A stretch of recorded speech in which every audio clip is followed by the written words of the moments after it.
नागपुरात अंमली पदार्थांच्या वाढत्या तस्करी विरोधात पोलिसांनी पुन्हा एकदा मोठी कारवाई केली आहे. पाचपावली पोलीस ठाण्याच्या हद्दीतील ताडापेठ परिसरात अंमली पदार्थ विरोधी पथकाने छापा टाकत 20 ग्रॅम एमडी मेफेड्रोन पावडर सह 2 आरोपींना अटक केली आहे. या कारवाईत दुचाकी वाहन, मोबाईल आणि अंमली पदार्थ असा तब्बल 3 लाख रुपयांचा मुद्देमाल जप्त करण्यात आला आहे.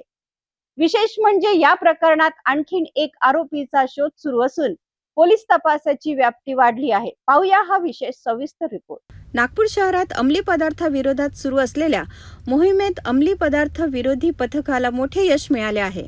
पाचपावली पोलीस ठाण्याच्या हद्दीतील लाल दरवाजा जवळील तांडापेठ परिसरात ही कारवाई करण्यात आली.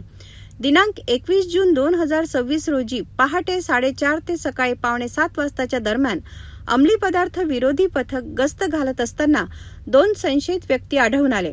त्यांच्याकडे अंमली पदार्थ असल्याची माहिती मिळाल्यानंतर पोलिसांनी पंचासमक्ष झडती घेतली. झडती दरम्यान आरोपींकडून 20 ग्रॅम एमडी मेफेड्रोन पावडर, एक दुचाकी वाहन आणि 2 मोबाईल फोन असा एकूण सुमारे 3 लाख रुपयाचा मुद्देमाल जप्त करण्यात आला.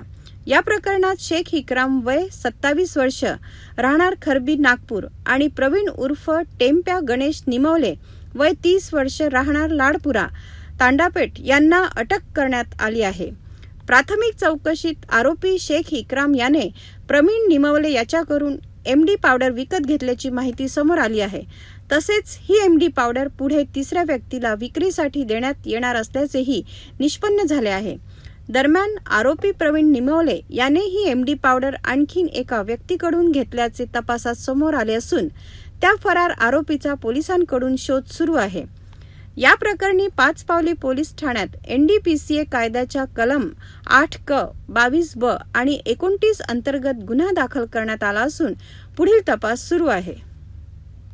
नागपुरात अंमली पदार्थाच्या साखळीचा पर्दाफाश करण्यासाठी पोलिसांचा तपास वेगाने सुरू आहे. या कारवाईमुळे एमडी पावडरची मोठी विक्री रोखण्यात पोलिसांना यश आले आहे. फरार आरोपीच्या अटकेनंतर आणखीन महत्त्वाचे धागेदोरे समोर येण्याची शक्यता व्यक्त केली जात आहे.